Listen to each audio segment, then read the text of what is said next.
श्री स्वामी समर्थ.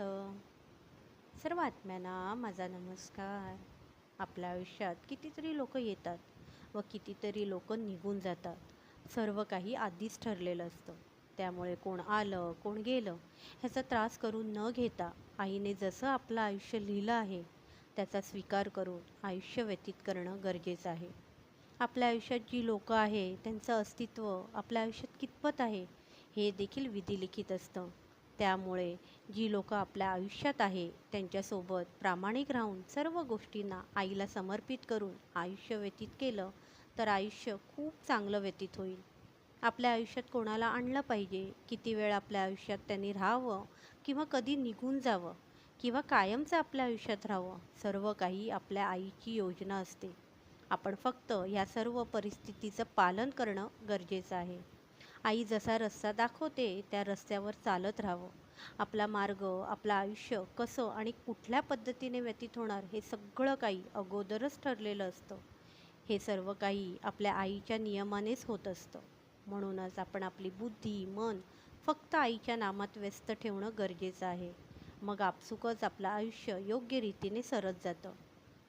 आपलं कर्म कोणत्या दिशेकडे आपल्याला घेऊन जात आहे ह्याकडे आपण लक्ष केंद्रित केलं पाहिजे. कारण आईच सर्व काही घडवून आणत असते. पण त्यासाठी आपली आत्मा कितपत योग्य आहे किंवा आपण असं म्हणू शकतो कितपत पुण्यवान आहे त्यावर सर्व काही ठरतं. कारण जी जी कर्म चांगली वाईट आपल्या वाट्याला येतात त्यातून आपण कोणती कर्म निवडतो ह्यावर सगळ्या गोष्टी अवलंबून असतात.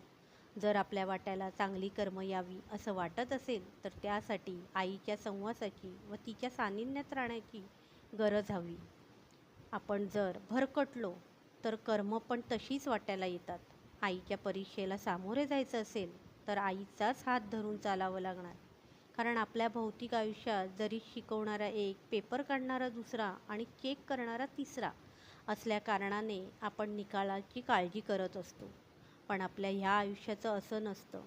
पेपर पण आपली आई स्वतःच काढते आणि त्याचा निकाल पण तिच्याकडूनच लागतो. सर्व काही आई एकटीच करत असते.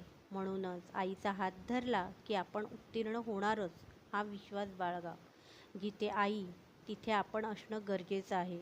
मगच आपलं आयुष्य सुरळीत व्यतीत होईल. कायम लक्षात ठेवा. श्री स्वामी समर्थ.